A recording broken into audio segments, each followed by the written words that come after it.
Yo guys, ato na po ning paminawo ng ilang mga balita nilang walay klaro. Kay ilan na pong kasuhan si Tatay Digong sa iyang binuang patyon ang balikinsi nga senador.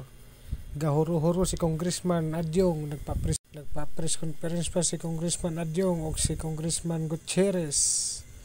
Mga piling bright, wa sila kabalo nga piskal ang ilang kalaban, prosecutor, presidente, mayor, tanan nagian na.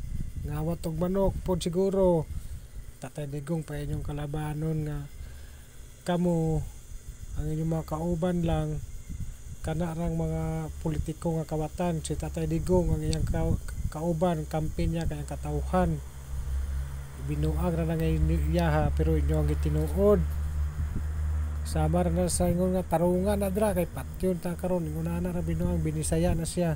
Nasobra na mo ka bright mga congressman atong paminahon nila mga istorya nila. Magandang gabi po, Luzon, Visayas at Mindanao. Sinampahan ng reklamo si dating Pangulong Rodrigo Duterte ng PNP-CIDG kaugnay ng pahayag nitong pagpatay sa 15 senador. Base sa reklamo sa Department of Justice, maituturing umano yang unlawful utterances at inciting to sedition. Pero giit ng dating tagapagsalita at abogado ni Duterte, biro lang ang pahayag ng dating Pangulo. Nakatutok si Mav Gonzalez. Dahil sa pahayag na ito ni dating Pangulong Rodrigo Duterte habang ikinakampanya ang kanyang senatorial slate, patay natin. Kung makapatay tayo ng mga 15 na senador, pasok na tayo lahat. The only way to do it is to pasabugin na lang natin yung Naghain kanina ng reklamo ang PNP-CIDG sa Department of Justice. Katawanan kayo. Kaya nagbuluntary ang PNP nga sila gyud ang moreklamo si IDG, si kuha na pod, Papa ni Diwata na pod, si Mr. Heartbeat. Iya pong kasuhan Tatay Digong. Dapat ang magreklamo ang mga senador unta, di ba? Kaya sila gud ang gibantaan. Klaro kayo nga political persecution na inyong pinatrabaho, Tore. Pundangin na imong trabaho nimo. Paminaw na itong interview ni Diwata. Laban sa dating Pangulo para sa unlawful utterances and inciting to sedition. Alam nyo, bagong Pilipinas na eh.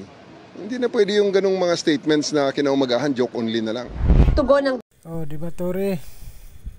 Bagong Pilipinas naman ka. Tanawa ang mga tao ron. Kasyabo na, online, live. Mo ng bagong Pilipinas. Bagong muka, presidente, adik, kanimal. Dating tagapagsalita at legal counsel ng dating Pangulo, nagbibiro lang ito. Alam nila na si Presidente Duterte ay nagbiro. Dati naman nilang alam yun na palabiro siya. Ano ba itong bansa natin? Hindi ka na po pwede magbiro. Magbibiro ka lang, papailan ka na ng kaso. Ang tingin din ng kaalyado ni Duterte na si Senador Bato de la Rosa sa umunay banta sa institusyong kanyang kinabibilangan, isang araw biro. Hindi pa nyo kilala si Pangulong Duterte, no? Hanggang ngayon, ganoon pa rin yung mga ganun statement. Bibigyan nyo ng weight. Klaro naman yun na biro. Kung talagang totoo niya by heart, gusto niya pumatay ng 15 senators, o bakit niya i-announce? Klaro-klaro na nagpapatawa siya. Ayaw na lagi yung nagpatula na inyo Bato kay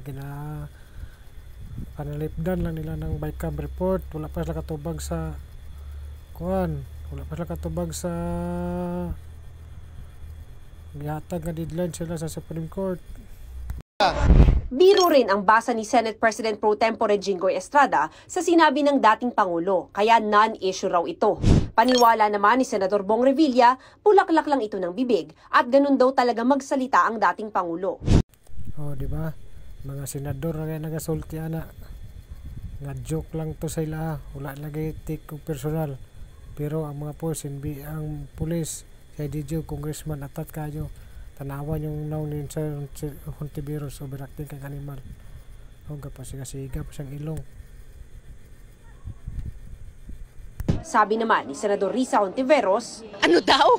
Ano pang magiging reaksyon ng mga tao na hirap na nga sa buhay? Tapos ang sagot nung isa dyan ay dagdag na karahasan. Talagang ewan ko lang sa... Puro lang ka mamamayan, gagawas sa imong ilong nimo, mamamayan, otro pud mong kawatan, NPA kang bayana ka. Kanila. Ayon naman kay Senate Minority Leader Coco Pimentel, ang Department of Justice at NBI daw ang nakakaalam kung may naganap na krimen. Kung wala, tapusin na aniya ang issue. Para sa GMA Integrated News, Mav Gonzalez, nakatutok, 24 oras. Oh, di ba? Mga senador na. Huwag na imamatay, di si Digong na Huwag na imapusilan, pero mamatay na sa blood na. Lambot lang.